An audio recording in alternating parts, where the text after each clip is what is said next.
Boa noite, gente. Tudo bom?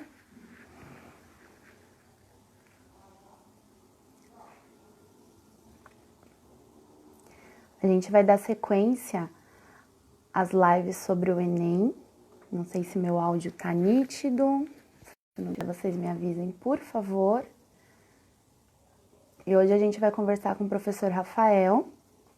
Ele vai falar um pouquinho sobre matemática, como essa prova, como é cobrado no Enem, as questões, enfim, os conteúdos que mais caem. Esperar só mais uns minutinhos, eu já chamo o Rafa.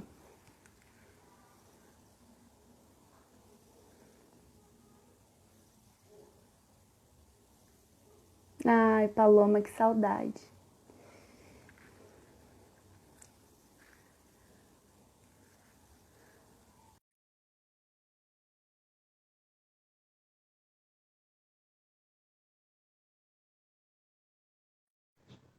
Olá, oiê, Tudo bom? tudo e com você? Tô bem também. Tá Isolada, muito frio aí? Você tá com essa casa. super blusa aí? Até que não é muito, mas tô quentinha. Tudo bom, Rafa? Ah, tudo certo. E essa molecada aí tá entrando? Tá entrando. Eu vou desconectar ali, desativar os comentários, só para eles não ficarem subindo no seu rosto.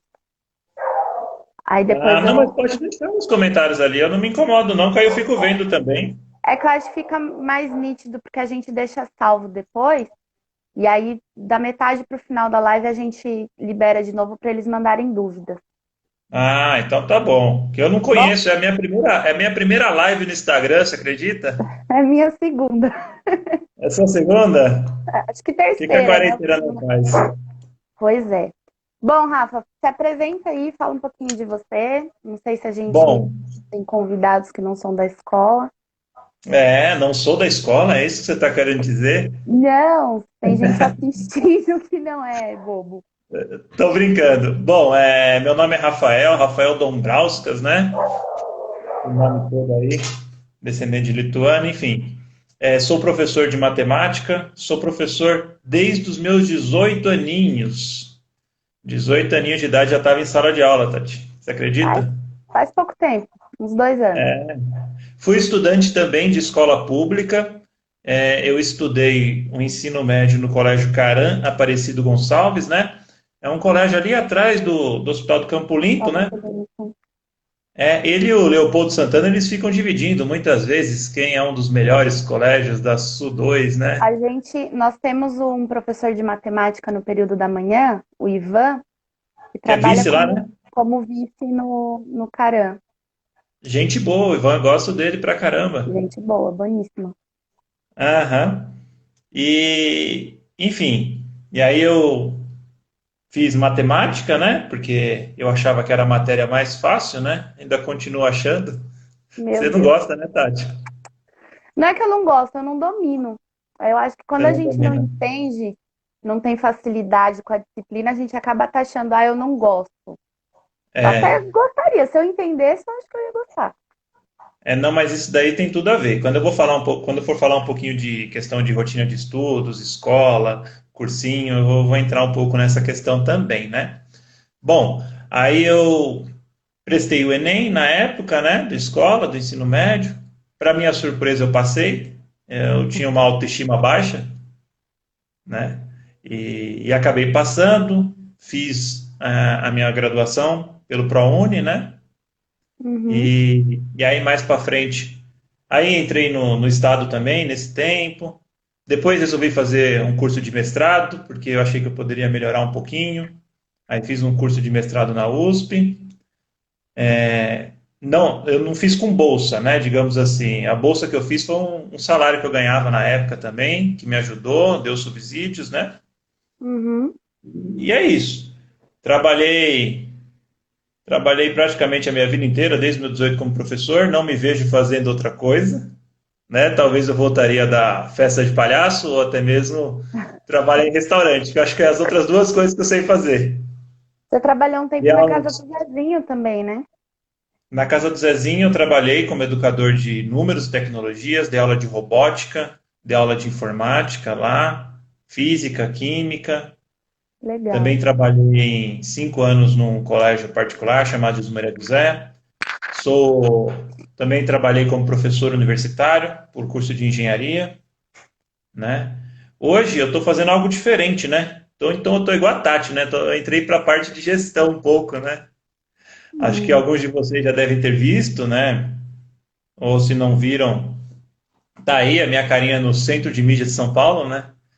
Então eu estou dando aula online, essas aulas que vão para a televisão, mas o pessoal do ensino médio não vê porque eu só cuido do sexto ao nono ano do ensino fundamental, né? E aí estou aprendendo muito, toda essa questão de gestão, os cadernos dos alunos que vão chegar para vocês aí, muitos deles vão passar pela minha mão, exercícios, coisas do tipo, é isso que eu faço agora, né? É bem outro bacana, estou mundo, né, aprendendo Rafa? todo mundo, né? Mas é Outro isso aí. mundo. Oi? Um Outro outro mundo. mundo. Bem diferente de sala de aula, né? Então, você sabe que agora eu voltei a ser meio que sala de aula, né? Com as aulas do Centro de É, Mídia, matei com um as pouco a aulas. saudade, né? Porque eu Bom, sou um apaixonado por educação, por estudo, enfim, é isso. vamos lá.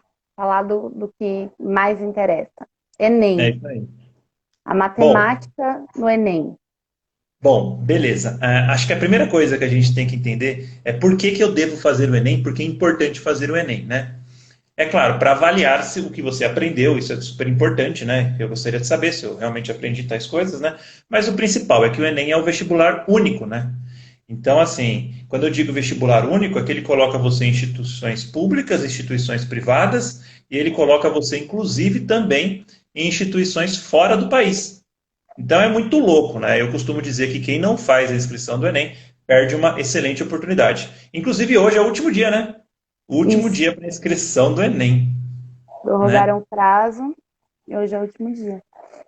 E pensar nele assim, como que é a matemática cobrada no Enem, né? Primeiro vamos entender um pouquinho como funciona essa relação de nota do Enem, né? A nota do Enem, ela não é uma nota de escola, que, por exemplo, num teste de 10 questões, se você acertar 5, você tira 5. Se você acertar 8, você tira 8, né? Ele não é feito dessa forma linear. O Enem é feito através de uma média do Brasil. E quando eu falo uma média do Brasil, eu digo o seguinte: se na prova do Enem, que tem 45 questões, a média do Brasil foi 15 acertos, que geralmente é mais ou menos isso que acontece. Infelizmente, a matemática ela está no nível muito baixo, né, de acertos no Enem. Então, se você acertar 13 questões, vamos supor que a média foi 13, e você acertar 13 questões, você já tira os 500 pontos do Enem, né? Que Entendi. é feita uma curva. E eu costumo dizer para a galera que, assim, quem está vendo a live, quem está no Colégio Leopoldo Santana, de alguma forma, né? Pode não ser todos, de alguma forma é um pouco privilegiado, né? É privilegiado porque eu conheço o Leopoldo Santana, dei aula no passado no Leopoldo Santana, 5, 6 anos no Leopoldo Santana, e a gente sabe que os professores, a escola, a gestão, todos são comprometidos com o aprendizado. E eu acredito muito que os alunos, de alguma forma, saem preparados, principalmente aqueles que se interessem pelos estudos, saem preparados para a vida, né? Não só para fazer uma prova, que a função da escola não é só fazer uma prova, né? A função da Uhum. escola é preparar a pessoa para a vida, formar como cidadão, crítico e atuante na sociedade. E o Leopoldo Santana é uma excelente escola, de verdade, sem demagogia, sem, como que é? Sem falsidade, eu colocaria meu filho Demagogia. no colégio Leopoldo Santana, Que entendeu? bom. Mas colocaria mesmo. E voltaria a dar aula lá também, porque eu adoro aquele colégio, né? Enfim, pensando todo nesse sentido, eu costumo dizer que a primeira coisa que a gente tem que trabalhar é a autoestima. É você achar que você não vai ir bem, é um grande passo para realmente você não ir, né?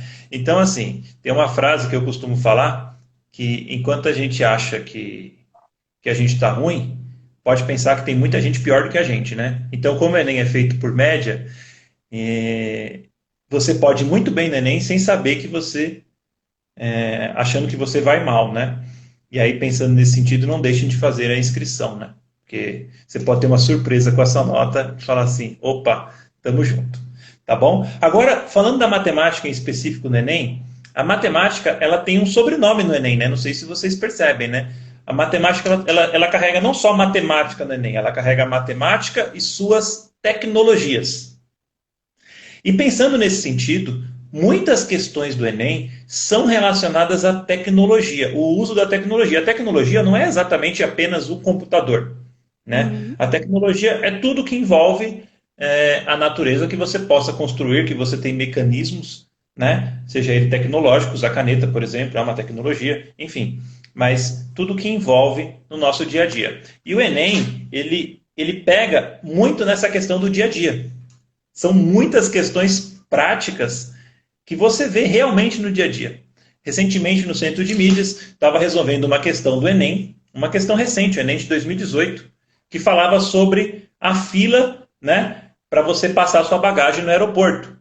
Né? E aí você tinha 5 esteiras, e aí você tinha uma quantidade X de pessoa em cada esteira, e um tempo que cada pessoa tinha para andar em cada esteira. Né? Por exemplo, vamos supor aqui, aquela esteira passava uma pessoa a cada 40 segundos, na outra esteira passava uma pessoa a cada 30 segundos, e uma quantidade X de pessoas. E aí você tinha que calcular o tempo, né, que você levaria. Vamos supor, se tinha 5 pessoas na fila e cada pessoa era 40 segundos, então seria 5 vezes 40 segundos, que aí dariam 200 segundos. Né? E aí você tinha que ver, na mesma questão do Enem, qual esteira era mais vantajosa, levando em consideração que você quisesse ir mais rápido, né? E aí você fala, pô, mas qual é o conteúdo? Qual que é a fórmula? Como é que eu vou fazer? E é uma coisa muito prática do dia a dia. Eu recebo depoimentos, por exemplo, tinha um professor de geografia lá, que ele falou assim, eu fui fazer o Enem depois de 15 anos que eu me formei no ensino médio. Não lembrava de fórmula nenhuma, fiz bem o Enem. Das 45 questões, acertei 25. Né? E realmente ele foi bem. A nota dele, se eu não me engano, girou em torno de 650, 700 pela essa quantidade de acertos. Né? E aí ele comentou que não precisava muita fórmula, não precisava muita técnica, muita coisa. Precisava mais de vivência, mais de cotidiano, mais de você aplicar aquilo que você aprende em situações do cotidiano. Né? Então, essa é Então, a cara do Enem de matemática. a gente pode falar que assim, a maior preocupação deles é decorar várias fórmulas.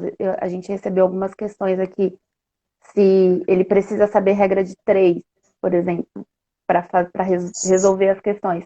E não necessariamente. Às vezes ele pode usar raciocínio lógico, outros meios para chegar à resposta. Com certeza, com certeza. Todos os meios são válidos, né?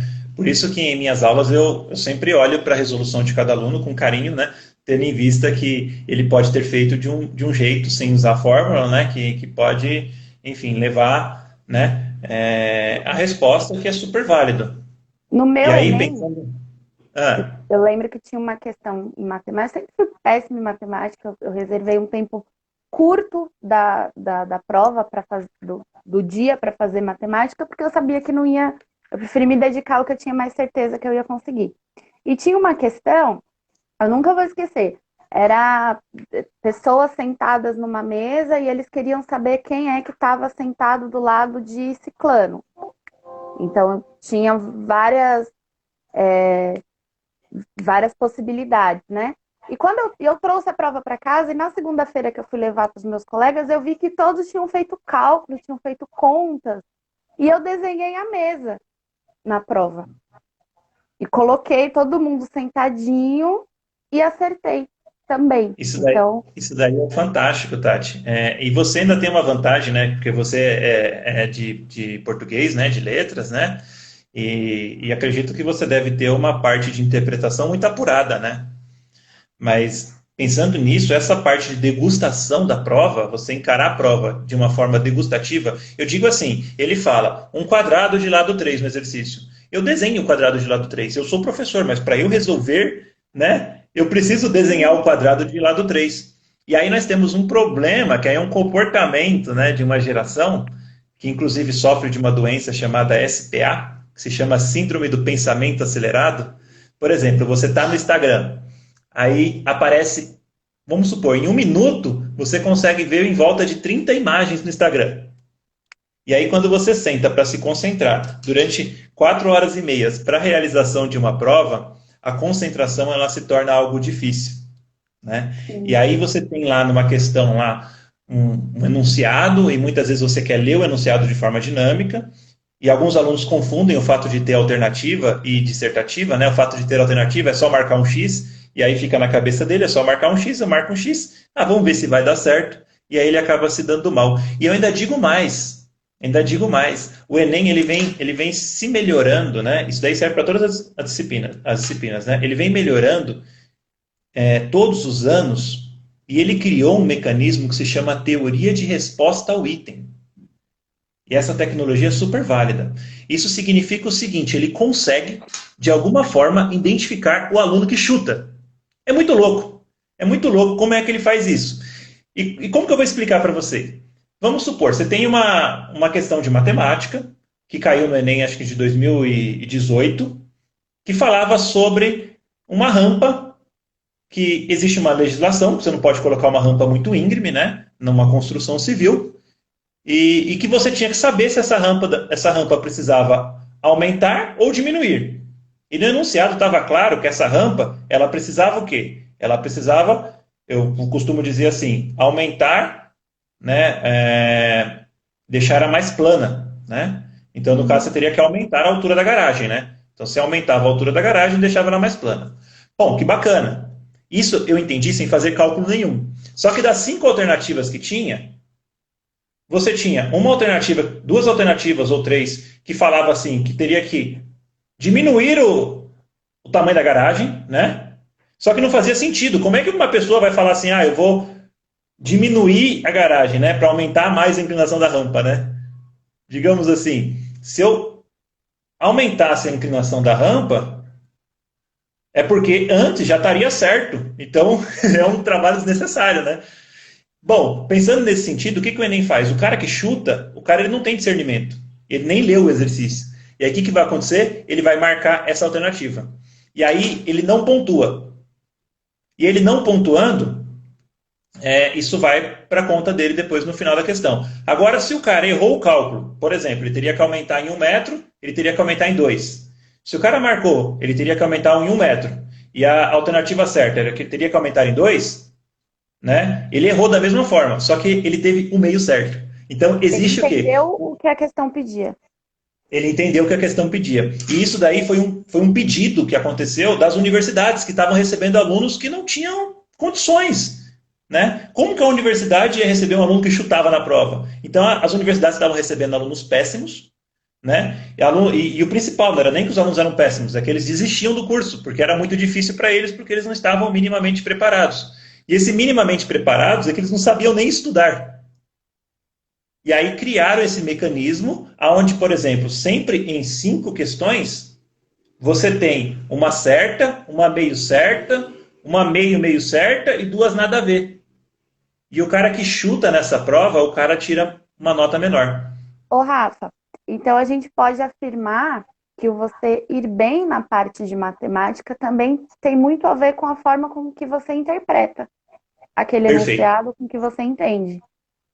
Então a Perfeito, leitura é muito perfeito. importante. A leitura é extremamente importante a interpretação. Sem cálculo, eu já desenvolvi uma palestra que era como ir bem no Enem sem ler as questões. Era muito louca essa palestra que eu dei, né? Mas era muito aplicada em questões de humanas, Tati. Olha só, até mais do que em exatas. Por quê? Porque o Enem ele tem como objetivo criar cidadãos atuantes na sociedade que respeitem os direitos humanos, que preserve a natureza, que tenha bons costumes. Né? Ele quer passar uma informação de bons costumes de alimentação, de saúde, né? Para a Uhum. pessoa se exercitar e tudo mais. Direitos humanos, né? E quem fere essas orientações, né? Quem não entende essas orientações, vai marcar alguma alternativa que fere essas coisas, né? Que ferem esse tipo de pensamento, né? De você crescer como ser humano, culturalmente e tudo mais, né? E aí, pensando nesse sentido, jamais o Enem vai colocar uma alternativa, por exemplo, que fala, que dê a entender que é para você acabar com a natureza. Vou dar um exemplo mais simples e claro nesse sentido, né? Uhum. E aí você consegue discernir dentre as alternativas, né?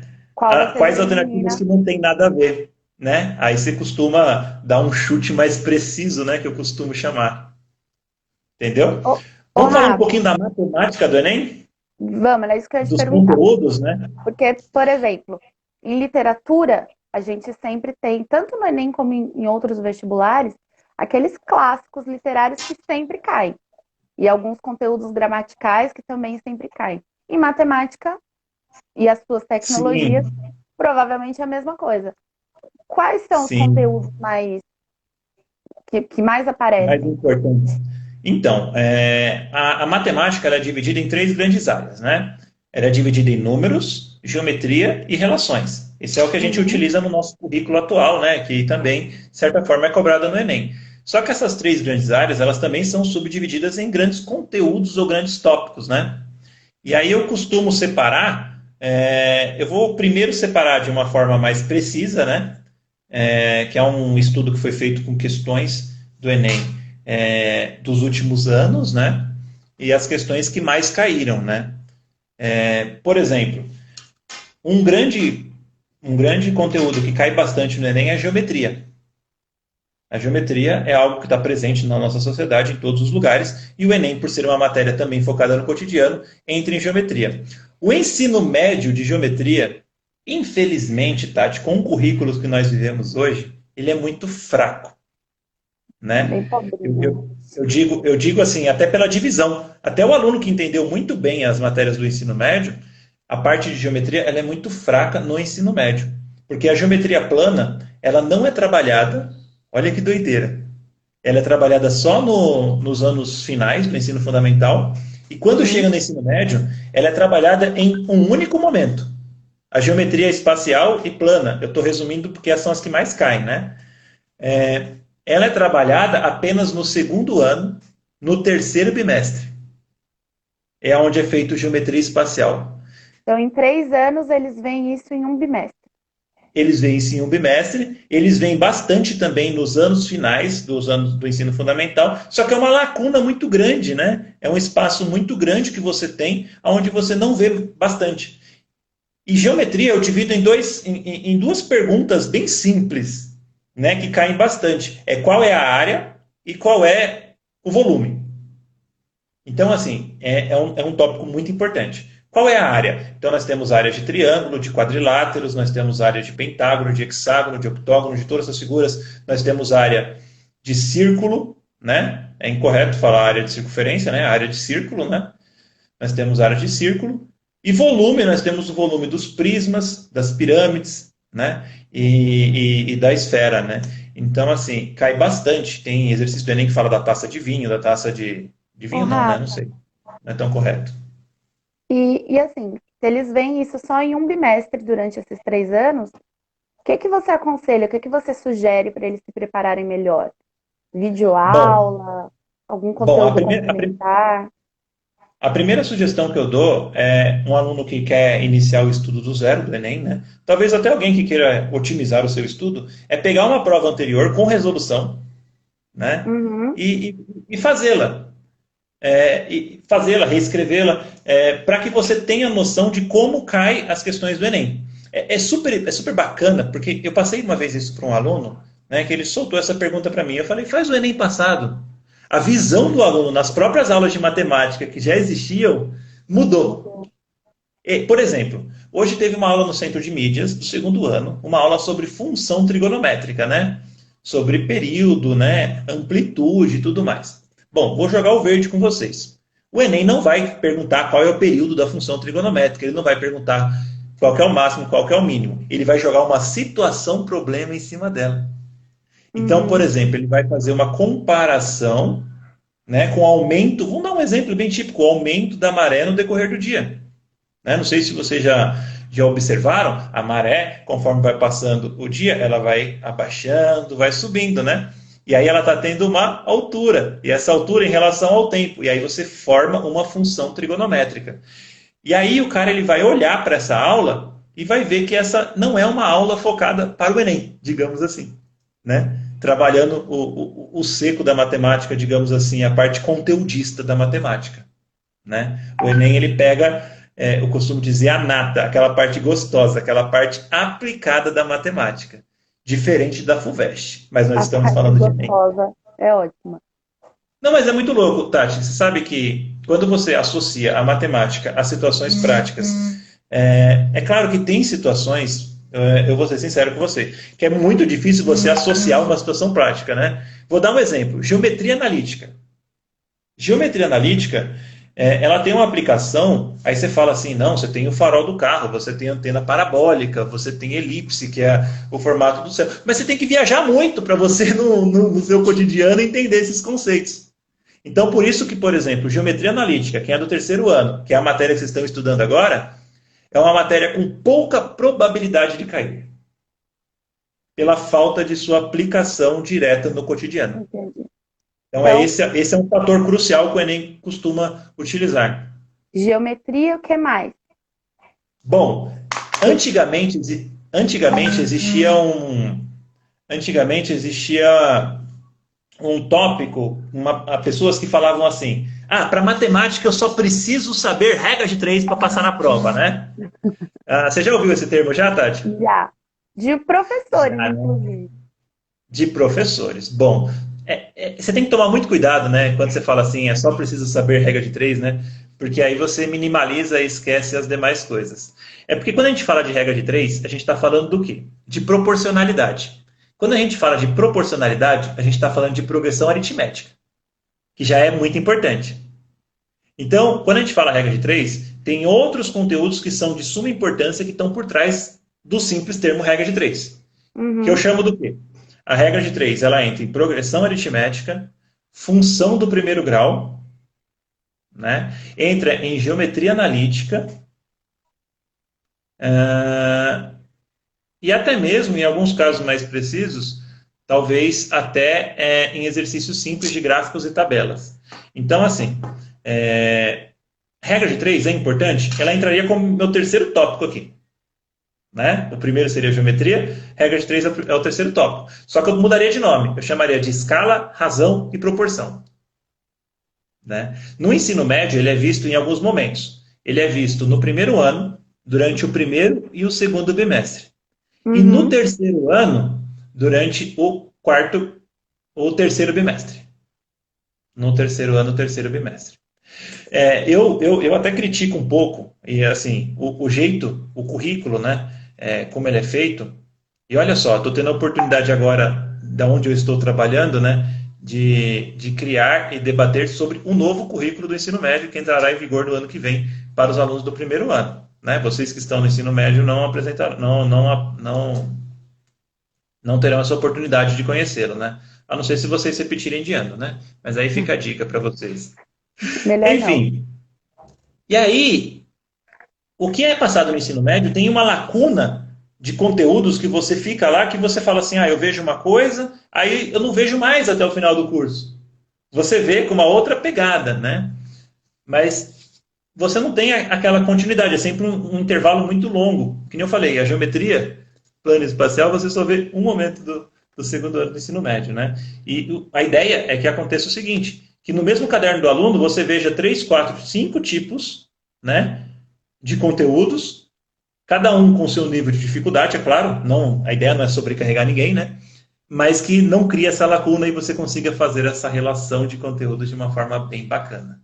E eu só consegui ter essa relação, Tati, no curso de mestrado, né? Porque até na faculdade ainda não tinha conseguido enxergar toda a matemática como uma coisa só, como um todo, como uma coisa super interligada, né? E hoje eu consigo, né? Mas foi difícil.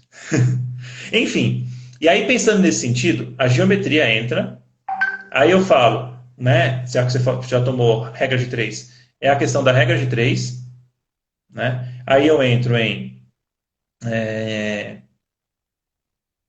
progressão aritmética, que é ensinado no comecinho do primeiro ano, né? Primeiro ano do ensino médio. Progressão aritmética, função do primeiro grau também. E progressão aritmética e função do primeiro grau. É essa parte que a gente costuma resumir, né? De regra de 3. E também entra junto a questão da porcentagem. A porcentagem é algo presente no nosso cotidiano, né? E é inadmissível que um aluno do ensino médio não saiba porcentagem para fazer o Enem, né? Ele precisa correr, porque também é um dos exercícios que mais caem no Enem, né? A porcentagem, ela representa a tabela, a informação. Vou dar um exemplo para vocês. A taxa de... não é natalidade, né? De letalidade do coronavírus no Brasil é de 7%. Né? E a taxa de letalidade do coronavírus na periferia é maior do que nas demais regiões. Do que das outras regiões. Das outras regiões. Ô, Rafa, aí agora uma outra dúvida. Você comentou aí sobre as lacunas.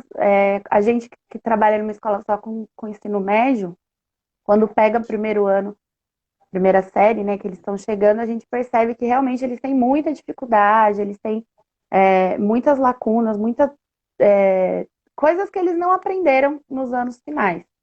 E aí ele chega no terceiro ano do ensino médio para fazer o Enem, para se preparar. Muitos não se tocam que tem que se preparar com tempo, né? Não dá para aprender tudo de véspera. Eu vejo que alguns começam a estudar depois que faz a inscrição, mas eles vão ter contato com essa prova. O que dá para ser feito? Assim, olha, eu estou me focando agora para estudar isso, eu tenho muita dificuldade. Tem como focar em uma coisa só? Tem que estudar um pouquinho de cada? O que você sugere? Tem. A minha sugestão é o seguinte: você que está no terceiro ano, que está aí na corda no pescoço, né? Eu acho que, acima de tudo, você precisa, nesse primeiro momento, né, pegar uma prova já feita do Enem e refazê-la para você entender como que ela está. Um jeito muito bacana de estudar, Tati, é você estudar através de exercício. Eu super defendo a resolução através de exercício. Por quê? Você pega o Enem do ano passado, vou dar um exemplo. Aí você tem um exercício de gráficos lá. Aí você fala assim, beleza. E aí, como é que eu faço? Aí você pega. Aí no meio da resolução do exercício, está lá escrito o seguinte. Esse é um gráfico de linha. Aí você já vai no Google, o que é um gráfico de linha? Para você entender melhor. Aí no exercício fala assim, tem que calcular a média. Aí você fala, beleza, vai no Google, vai em algum lugar e veja, o que é média? Quais são os tipos de média? Então, assim, não você do conteúdo ir para a questão, é você da questão ir para o conteúdo. Eu acho assim, essa é uma atitude emergencial, porque não dá tempo. Se você for falar assim, vou pegar todo o conteúdo, vou estudar para chegar lá, não dá tempo. Né? E, acima de tudo, é você verificar a postura enquanto você resolver a prova também. Né? Que isso daí parece que não, mas é muito importante. Como nós já falamos, né? É a leitura crítica do exercício. Às vezes, sem saber o conteúdo, sem saber o conceito, você consegue resolver o exercício. Então, às vezes a gente foca tanto em estudar no conteúdo, mas não sabe como fazer uma prova. É muito louco isso daqui. Então, por isso que eu foco sempre no início de como fazer um simulado, né? Para você não ter surpresa. Vou dar um exemplo para você. Aí você fala assim, vou estudar a equação do segundo grau. Aí você fala, mas a equação do segundo grau, ela é uma equação do tipo ax² mais bx mais c. A fórmula de Bhaskara é x é igual a mais ou menos b, menos b mais ou menos raiz de delta sobre 2a. Aí você sabe fazer um gráfico. Aí chega na hora do Enem, ele pega uma situação, um problema diferente da que você estudou. Porque a aula que o professor dá em sala de aula, a aula que está no livro, é diferente da aula que está no Enem. Né? Da questão que cai no Enem, que é uma questão de aplicação. É como eu falei hoje, teve uma excelente aula, né, de função trigonométrica. Mas essa aula, você vai saber muita coisa sobre função trigonométrica, mas não necessariamente você vai estar preparado para fazer o Enem das questões de função trigonométrica. É muito prático. Eu, por exemplo, eu puxo todas as minhas aulas para a questão do Enem, porque eu sei que o jovem de periferia, ele precisa do Enem, né? Ele precisa do ProUni, ele precisa do SISU, né? Então, as minhas aulas são focadas nesse sentido, na resolução de problemas, né? Para que o cara ele tenha condições de fazer o Enem. Então, para o cara que não sabe fazer o Enem, que vai começar agora, faz uma prova e faz pausadamente, né? E faz com resolução. Eu super defendo você estudar com resolução, porque o estudo com resolução você tem um norte, porque você não tem um professor lá o tempo inteiro para você. Esse seria o ideal, né? Olha, pega esse caminho, dá dica, faz perguntas que faz o aluno pensar e tudo mais. Mas se você quer estudar para o Enem, muitas vezes você não tem um professor lá na hora, né? E como é que você vai saber se você acertou ou não a questão? Como é que você vai saber se você está no caminho certo ou não? Né? E a resolução te permite para isso. Só que isso exige um pouco de maturidade, né? Porque se o cara tem uma resolução e não se esforçar para Para entender aquela entender. resolução, não significa nada, né? E na Uhum. matemática, aí volta aquela questão que eu falei para você. Ela tem que ser degustativa, não adianta. Você tem que entender, você tem que ter. Você tem que. Ah, ele falou de um triângulo, eu vou desenhar um triângulo, eu vou riscar toda a prova. Tem aluno que não quer riscar a prova. Não, mas desculpa, mas foda-se, né? A prova é feita para isso, né? Se não pudesse riscar, a gente falava, né? Mas você pode riscar a prova, até mesmo rasgar, só não pode rasgar a ponto de querer levar para casa, né? Que o Enem não deixa. Ô, Rafa, e aí você falou sobre é, estudar de forma emergencial, estudar de uma forma mais planejada, e a gente tinha conversado sobre orientações de estudo. Por exemplo, analisar uma prova de um Enem passado, o estudar com, com o exercício, do exercício para o conteúdo. Quais dicas Sim. mais você tem para eles? Bom, eu acho o seguinte, vamos fechar aquele conceito de quais conteúdos mais importantes, né? Porque a Vamos. gente vai pegar um gancho ali que a gente vai fugir um pouco desse assunto, né? Bom, eu falei geometria, falei a tal da regra de três, Ó, né? só te pontuar em relação a tempo, nós temos mais 20 minutos. Pô, Então, mas olha, Tati, é que eu falo muito, poderia ficar aqui bastante tempo. então vamos Então, fechar os conteúdos. geometria, escala, razão e proporção, né? Uhum. Seria, né? Aritmética. Aritmética são operações elementares, que não exigem fórmulas, existem cálculos que muitas vezes cabe apenas à interpretação, que é de multiplicação, divisão, soma e subtração. Isso é que é aritmética. Também, ele está no segundo tópico mais importante para o Enem. Né? Então, não exige que você decore fórmula, não exige que você faça todo esse tipo de situação. Né? Bom, outro tema de muita importância que está em todo o ensino médio é a parte de funções. Olha só, eu vou até nomear quais são as funções existentes. Tem a função do primeiro e do segundo grau. Essas duas funções são as mais importantes, né? Aí nós temos a função exponencial. Essa função exponencial e logarítmica, né? São primas, né? Primas não. É um inverso da outra, né? Ela está muito presente hoje em dia porque essa função exponencial, esse crescimento exponencial foi muito falado na questão do Covid, né? Do coronavírus. Que aí uma pessoa vai infectando outras 3 pessoas e, consequentemente, cada uma das outras pessoas vai infectando, e aí é um crescimento exponencial. E também tem a questão logarítmica, né? Então, também a parte de logaritmo entra muito em matemática financeira. Eu costumo dizer, aí vai uma dica, viu? Que se aparecer uma matemática lá que envolva o cálculo de log, bom, me perdoem, né? Mas assim, você pode dividir ou multiplicar os números que aparecem, que aí você consegue chegar mais ou menos na sua resposta. Né? Que é um procedimento que a gente usa um pouco de log. E aí também tem toda a interpretação da curva logarítmica, né? Você sabe, Tati, por exemplo, que uma parte da função logarítmica, ela expressa o crescimento de uma pessoa. Vou dar um exemplo. Desde o nascimento até o primeiro ano de vida, é a idade onde a pessoa cresce mais. Digamos assim, ela cresce 20 centímetros em um ano. Né? Eu cresci 40. Né? Mas enfim, a pessoa normal cresce 20 Fora centímetros da em um média. ano. Aí depois do primeiro ao segundo ano, ela cresce 15 centímetros. Aí depois do terceiro ao quarto ano, ela cresce 10 centímetros. E aí depois, quando a pessoa está com 50 e depois vai para 60 anos, ela diminui 1 centímetro. Né? Aí você fala, nossa, ela diminui? Não, é uma questão mais biológica, né? Mas é brincadeira essa parte aí que ela diminui, né? Mas enfim. Mas é você aplicar esse conceito no cotidiano, né?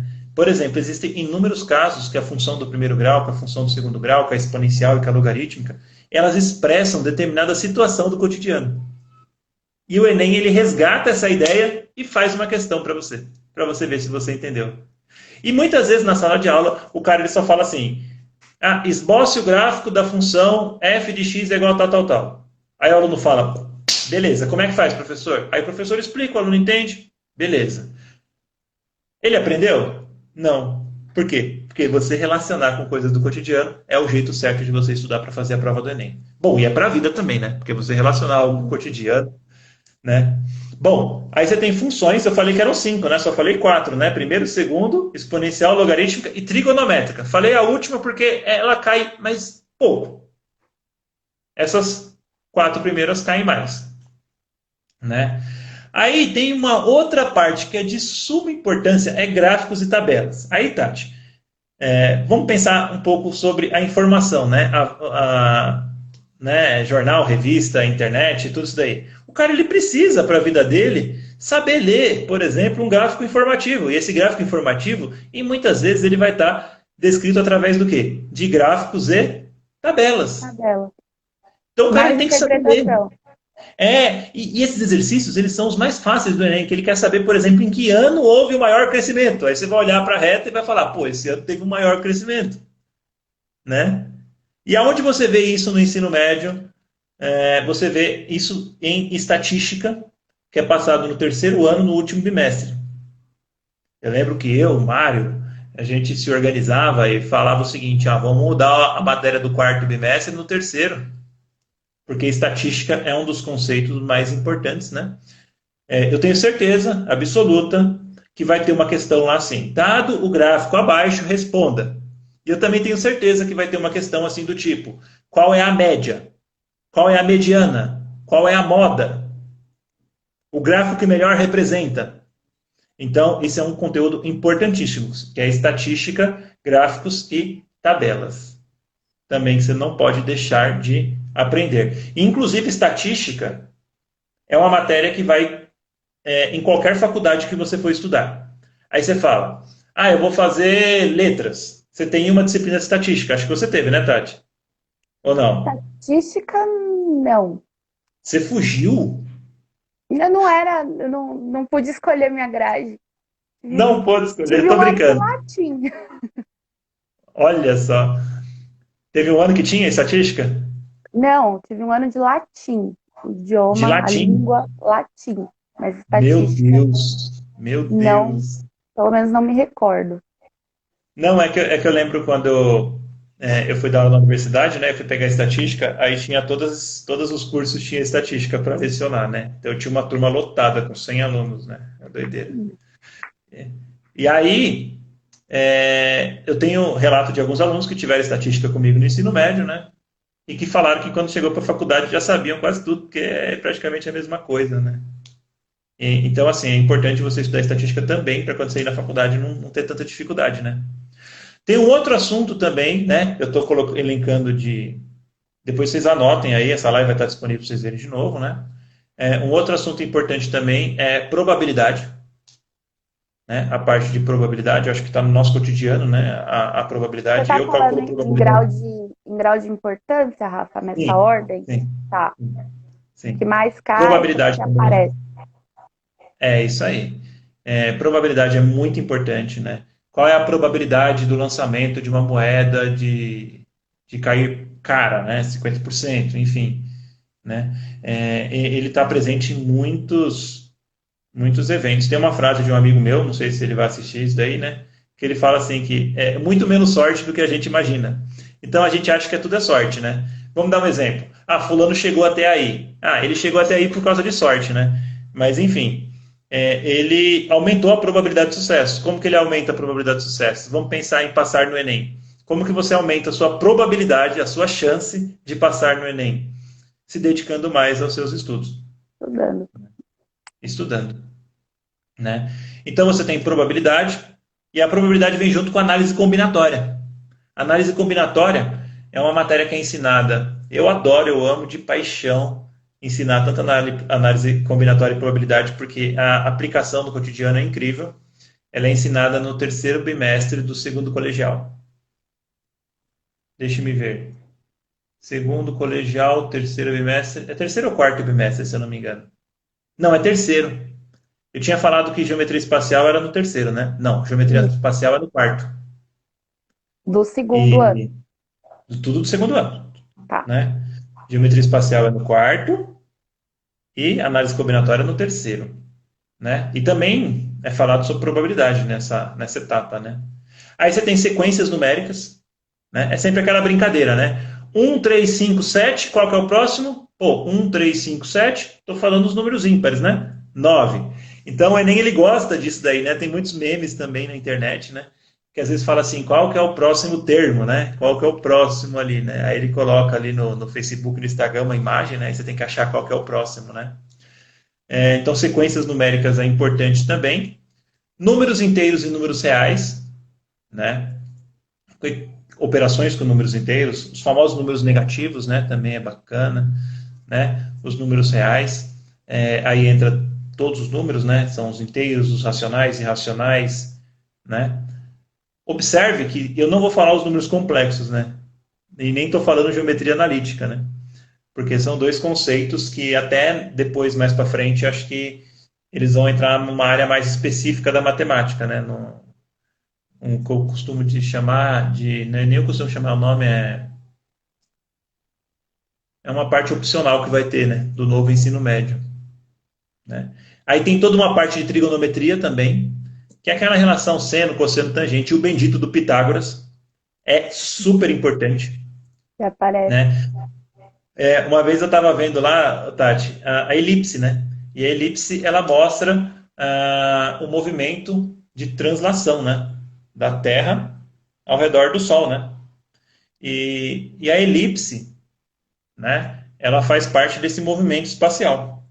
E a elipse também, o pessoal que está no ensino médio viu essa aula de hoje, ela tem uma relação de Pitágoras. Aí você fala, caramba, tudo faz sentido, né? A matemática se entrelaça como uma coisa só. Então é tudo muito lindo. Então você tem a trigonometria, depois você tem matriz, determinantes, sistemas lineares, que também são importantes, né? Esse daqui é o top, né? Assim, entendeu? Que assim, um aluno que vai se organizar, esses são os mais importantes. Eu tenho uma outra lista aqui também, que é uma lista mais curta e mais resumida, né? Posso falar aqui em 2 minutinhos para vocês, né? Top 1, geometria.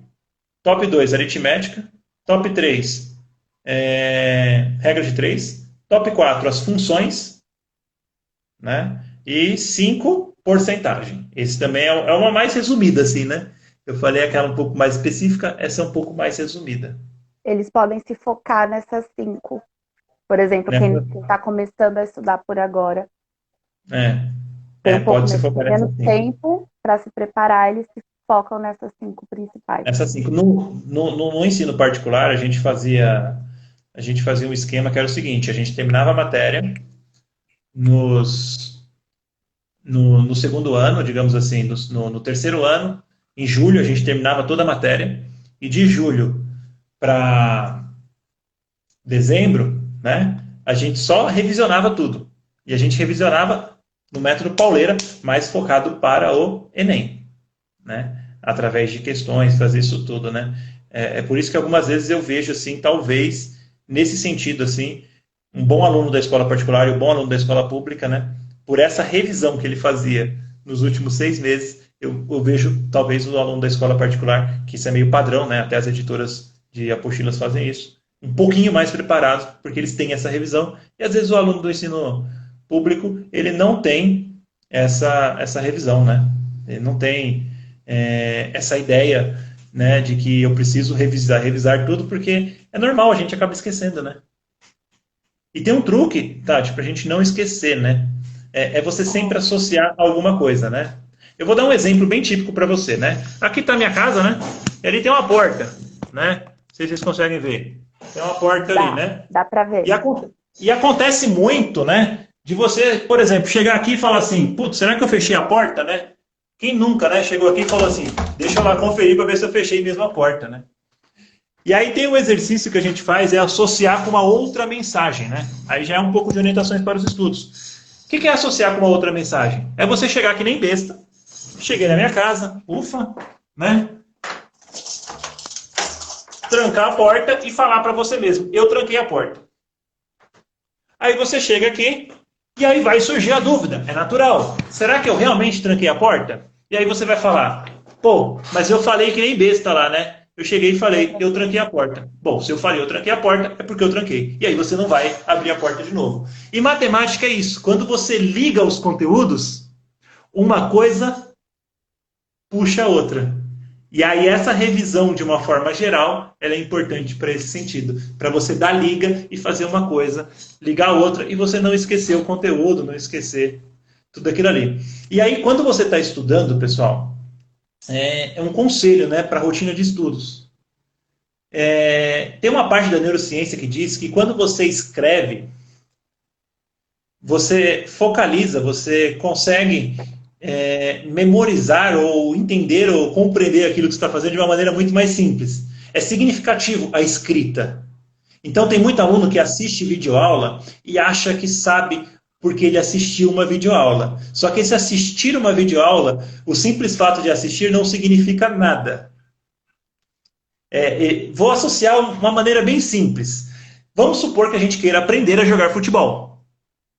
Aí você olha para a televisão e vê um jogo de futebol. E ele fala, você pega a bola, você joga lá para o lado, joga lá para o outro. Bom, ninguém fala isso, né? Mas você assiste e vê, por exemplo, uma final de Champions League. É um excelente jogo, é um toque de bola maravilhoso, né? Aí você fala, bom, beleza, aprendi. Não, aprendeu o caramba. Você precisa o quê? Experimentar. E como que você experimenta? Você experimenta praticando. Então, se você está vendo uma videoaula, pause essa videoaula e para fazer exercício. Eu ouvi alguns alunos, eu achei muito imaturo, falando assim, mas quem é que faz esses exercícios das aulas durante a pausa que tem no Centro de Mídia de São Paulo? Aí eu olhei aquilo ali e falei, não acredito que o aluno falou um negócio desse, né? Ele só está assistindo. Certamente ele não vai entender.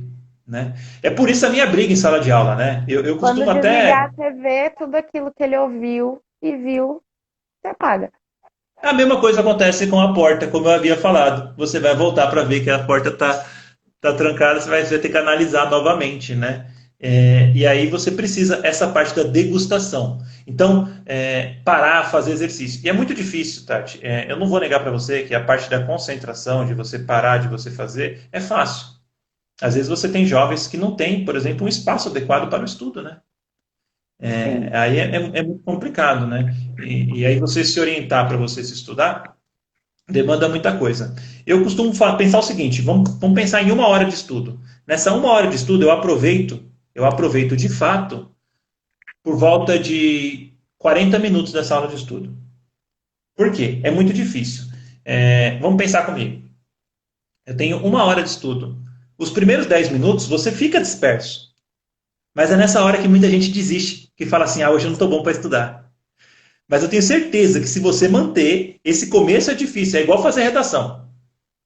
Eu até já dei algumas aulas de redação, Tati, me atrevi aos poucos. Olha, Mas veja se eu estou errado ou não. O mais difícil da redação não é as 2 ou as 3 primeiras linhas? é começar. É começar. Depois que começa, você fala assim, caramba, não tem nem espaço para colocar tudo isso daqui, são só 20 linhas, se fosse 30 daria certo. É isso mesmo. Né? E aí, os seus primeiros 20 minutos de um tempo de 1 hora de estudo, ele acaba se tornando os mais desafiadores, porque se você se manter nesses primeiros 20, você consegue os outros 40, e aí você tem um estudo de forma agradável e tudo mais. E parar, às vezes, não dá para você ficar, né? Eu lembro que na época que eu fiz mestrado, né, como eu era o único estudante, assim, de instituição particular, privada, né, na época do mestrado, não desmerecendo a instituição privada, mas a instituição que eu estava, ela não era muito boa, né? E eu resolvi fazer mestrado na USP de São Carlos, e ali só tinha fera, só tinha louco. No primeiro dia o pessoal falou assim, eu perguntei se era difícil, ele falou assim, você acha que vai ser fácil aí com diploma de mestrado na USP, né? Bom, moral da história, nessa época eu passava 8 horas por dia estudando. Né? E aí eu tive que aprender. E olha só, Tati, eu olho e vejo o seguinte, quando eu parei de prestar atenção em professor, porque eu tinha que estudar por conta, né? Muitas vezes, que não tinha, não supria, né? Eu me tornei, de certa forma, autodidata. E assim, todo mundo fala que o ensino, de alguma forma, ele está prejudicado, e eu tenho certeza que o professor ele é essencial em sala de aula, isso é fato. Mas você pode desenvolver outras habilidades que vão contribuir para os seus estudos até quando voltar às aulas com o professor presencialmente. Com Por certeza. quê? Por quê? Você é um excelente aluno na escola, mas talvez você não seja um excelente aluno para passar no Enem. Aí, como que eu relaciono isso daqui? Eu sou um excelente aluno na escola, mas eu não sou um excelente aluno para passar no Enem. É porque o Enem não é igual à escola, né? E muito se bate, mas a função da escola não é uma função de pré-vestibular para passar no Enem. Isso é entendido, não vou cobrar a escola por causa disso. Mas o que acontece? Vamos pensar que no meio da pandemia você consegue desenvolver um hábito de estudar sozinho. Pô, acendeu uma lanterna, meu filho, que se você conseguir aprender o hábito de estudar sozinho, você estuda qualquer coisa. E aí o céu é limite para você, entendeu? Você não fica só esperando o professor explicar para você aprender, né? E aí tem uma história, Tati, que aconteceu comigo na faculdade, né? E tinha uma professora lá que ela engravidou e acabou pedindo licença, né? E nesse dia entrou um outro professor novo. E o professor não sabia muito. E a gente soube que ele não sabia muito. E a gente até cometia umas maldades com ele. Falava para ele caminhar por esse lado do exercício que ia dar certo, mas a gente sabia que não ia dar certo. Que horror. Até que chegou uma hora que o cara perdeu, de certa forma, o controle da turma e a turma decidiu fazer um abaixo-assinado para tirar o professor da escola, né? Da faculdade. E aí, nesse dia, o abaixo-assinado chegou para perto de mim. Eu, molecão, de 19 anos lá na faculdade. Falei, vou assinar esse abaixo-assinado? O cara não sabe dar aula, né, meu? Aí o Alberto, meu amigo, né, era conhecido como índio, porque tinha um cabelão que parecia Jesus Cristo. Aí esse Alberto chegou e falou assim, você vai assinar? Né? Aí eu falei, eu vou, o cara não sabe dar aula, né, meu? Pô, que isso, né? Aí o Alberto falou, mas você tá entendendo a matéria? Aí eu falei, tô. Então por que você vai assinar? Ah, é verdade, né? Deixa aí, né? Aí eu não assinei. Mas aí, o que eu pensei nessa história, né? Eu pensei o seguinte, que eu não dependia 100% do professor para aprender. E aí, pensando nesse sentido, eu comecei a desenvolver algumas outras habilidades, que era a habilidade de pesquisa, habilidade de estudo, de estudo assim, sozinho mesmo, seja com as ferramentas de internet, de livros, de tudo, que eu não tinha anteriormente. Tudo através desse fato. E me tornou mais forte, né? Então é pensar em olhar para o lado positivo. E aí organizar os estudos ou coisas desse tipo em meio a essa quarentena pode dar um aprendizado para vocês que vocês podem levar para o resto da vida. Rafa, nossa, uma hora passou super rápido, que a gente tem um Mas já minutinho só. passou? Achei que Já era meia passou. hora, né? Quero agradecer por você ter aceitado o convite. Eu acho que esclareceu bastante aí pro pessoal. Essa live fica salva, para quem quiser assistir de Uhum. novo. E aí você tem um tempinho para fazer um resumão, deixar uma última mensagem. Bom, então é isso, né? Pensando até nos tópicos que a gente direcionou essa live e tudo mais, né? A primeira coisa é não deixe de fazer a inscrição do Enem, né? Pense o seguinte, se você acha que você está ruim, tem muita gente pior do que você, né? E como o Enem é feito por média, você pode se surpreender com a sua nota, né? Surpreender positivamente, né? A importância de fazer o Enem, né? Que tem a Uhum. parte de você fazer o Enem não apenas por verificar suas aprendizagens do ensino médio, mas também pensar no sentido de que ele coloca você pelo ProUni, ele tem o SISU, ele pode colocar você fora do país, é muito louco. Eu acho que você jovem, que está assistindo essa live, que pensaria assim, seria bacana eu ir morar, por exemplo, no interior de São Paulo, no interior da Bahia, que seja, só com uma prova do Enem, e lá você ganhar uma bolsa de estudos, ganhar alojamento, sabe? É tudo que eles mais querem, né, Tati? Eu costumo dizer que é É festas, oportunidade, né? estudo. A melhor coisa da vida, gente, é você pegar, sair do ensino médio, entrar numa faculdade e só estudar. Porque trabalhar e estudar é o ó. É muito difícil. Demais, demais, demais. Então, Rafa, façam o acabou. Enem. Obrigada mesmo. Uh, uh. Passa rápido. Beijão, sucesso lá no Centro de Mídias, na IFAP, em tudo que você vier a fazer. E muito obrigada pela participação, pela ajuda.